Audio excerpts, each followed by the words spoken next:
कहानी शुरू होती है अमेरिका सिविल वॉर के दौरान। आसमान में तूफान मचा हुआ है, चारों तरफ गोलियां बॉम्ब्स गिराए जा रहे होते हैं।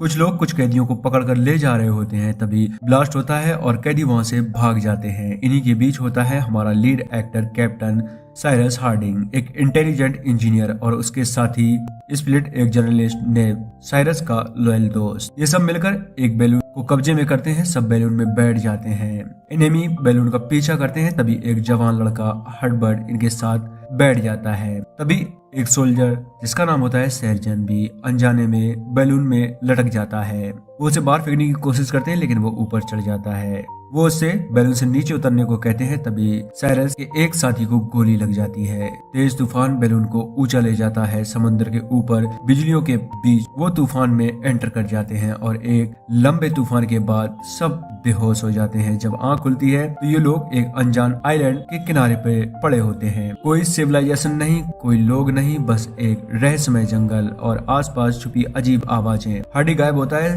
सर्जन कहता है मैं लीड करूंगा सबको। नेव उसके ऊपर गुस्सा करता है। सर्जन अपना अलग रास्ता चुनता है। सब मिलकर अपने खाने का इंतजाम करते हैं, फिश पकड़ते हैं और बहुत खुश होते हैं। ये लोग समझ जाते हैं कि वो किसी मिस्ट्री आइलैंड पर आ गए हैं। रात होती है। टॉम बहुत ज्यादा डरा हुआ होता है। चारों तरफ खतरनाक आवाजें। वो उठता है। तभी अचानक एक खतरनाक आवाज आती है और टॉम गायब हो जाता है। सुबह होती है। नेव सर्जन से कहता है ये तुम्हारा किया कराया है। सर्जन उसे समझाता है और उसके साथ हार्डी और टॉम को ढूंढना स्टार्ट कर देता है। नेव को आगे चलकर एक कंकाल मिलता है जो कि टॉम का होता है। वो डरे हुए होते हैं। वहीं दूसरी तरफ सर्जन को एक आलीशान घर दिखाई देता है। वो घर के अंदर जाता है।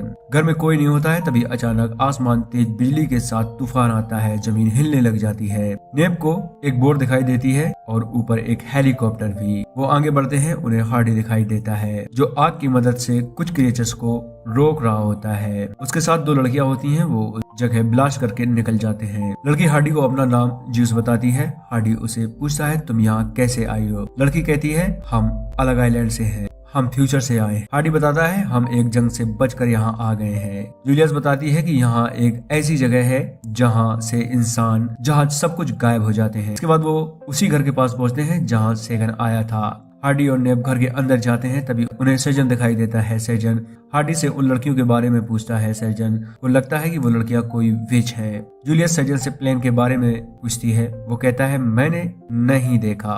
हार्डी कहता है यहाँ कोई और भी है जो हम पर नजर रख रहा है। सर्जन कहता है यहाँ कोई डर नहीं और वो प्रूव करने के लिए जंगल में आगे बढ़ता है। सब उसे रोकते हैं लेकिन वो नहीं मानता। तभी अजीब सी आवाजों के साथ कुछ क्रिएचर्स आ जाते हैं जो इंसानों की तरह दिख रहे होते हैं। वो सर्जन का पीछा करते हैं। हार्डी उन्हें आग से जला देता है और सब घर के अंदर आ जाते हैं। हार्डी सर्जन पे गुस्सा करता है। सुबह होती है। सब बरमुडा ट्रायंगल की तलाश के लिए निकल पड़ते हैं जबकि हर्बर्ट घर पर उस लड़की के साथ जिसका नाम एबी होता है वहीं रुक जाता है। तभी उसे कुछ आवाज सुनाई देती है। वो डर जाता है। लड़की के साथ बेड के नीचे छुप जाता है। वो अनजान आदमी आता है और वापस चला जाता है। वहीं दूसरी तरफ हार्डी सभी के साथ समुद्र के किनारे पहुंच जाता है। हार्डी अपनी इंजीनियरिंग नॉलेज से छोटे मोटे टूल्स बनाता है और सब मिलकर एक टेम्परेरी कैंप बना लेते हैं और वहीं आराम करते हैं। सर्जन पहरा देने की बात करता है और सुबह होते ही वो उनसे बहुत दूर यानी समुद्र के बीच में पहुंच जाता है। नेव कहता है साले गद्दार, तूने हमें धोखा दिया। तभी एक बहुत बड़ा ऑक्टोपस उस पर अटैक करता है और उसे बोट के साथ समुद्र की गहराइयों में ले जाता है।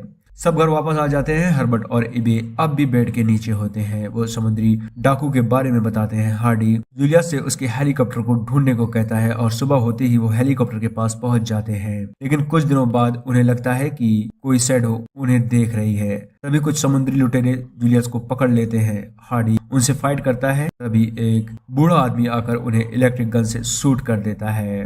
वो बताता है कि ये मेरा आइलैंड है, यहाँ का राजा मैं हूँ, ये घर मेरा है। उसका नाम कैप्टन नेमो होता है। वो उन्हें अपनी लैब में ले जाकर अपने एक्सपेरिमेंट दिखाता है और उन्हें ड्रिंक ऑफर करता है। नेमो बताता है कि मैं यहाँ 20 साल से हूँ। वहीं दूसरी तरफ हर्बर्ट एबी को उसका मेकअप देता है और कहता है ये तुम्हारे प्लेन पे मिला है। नेमो अपनी पूरी कहानी उन्हें बताता है कि कैसे उसने इस आइलैंड में सरवाइव किया, कैसे उसने यहाँ इतनी सारी खोजें की। तभी अचानक जमीन हिलने लग जाती है। नेमो बताता है वोल्केनो एक्टिव हो चुका है, जानवरों में डर का माहौल है, हम में से कोई बचने वाला नहीं है। हार्डी कहता है हमें यहाँ से निकलना होगा। नेमो कहता है कैसे जाओगे यहाँ से। हार्डी कहता है जैसे आए थे वैसे ही जाएंगे। नेमो का पोर्टल यूज करने को कहता है। नेमो कहता है ना तुम्हें पोर्टल दूंगा ना तुम्हें दूसरा पोर्टल बनाने दूंगा। हार्डी अपना दिमाग यूज करता है और कहता है हम स्टीम इंजन बनाएंगे। वो अपनी पूरी टीम के साथ मिलकर बलून को रिपेयर करना स्टार्ट कर देते हैं। तभी बहुत से क्रिएचर्स उनके चारों तरफ आ जाते हैं। वो उनसे लड़ने का फैसला करते हैं। वो ईबी को बॉक्स में बंद कर देते हैं और उनके साथ फाइट करना शुरू कर देते हैं। तभी वहाँ हार्डी आ जाता है। वो ईबी को बाहर निकालता है। हर्बर्ट को क्रिएचर्स अपने साथ ले गए होते हैं और साथ में वो मशीन भी, जो टाइम मशीन होती है। नेब जख्मी होता है। हार्डी हर्बर्ट को और मशीन को ढूंढने का फैसला करता है। नमो उसे रोकता है लेकिन हार्डी नहीं मानता। नमो कहता है वहां मारे जाओगे, तुम्हारी कोई मदद नहीं कर सकता। सुबह होते ही वो हर्बर्ट को ढूंढना स्टार्ट कर देते हैं। वो एक गुफा के पास पहुंचते हैं जहाँ बिल्कुल अंधेरा होता है। वो अपनी मसाल जलाकर आगे बढ़ते हैं। अंदर जाकर देखते हैं वो सब सो रहे होते हैं। वो बिल्कुल इंसान की तरह होते हैं। इबे डर से चीख देती है। हार्डी मशीन उठाकर वहां से भागता है। वो घर पहुंच जाते हैं। नमो की तबीयत बहुत ज्यादा खराब होती है। नमो उनकी सच्चाई बताता है कि वो सब मेरे साथी हैं। अब वो धीरे धीरे जानवर बन रहे हैं। वो यहाँ आ रहे हैं, तुम लोग यहाँ से जाओ।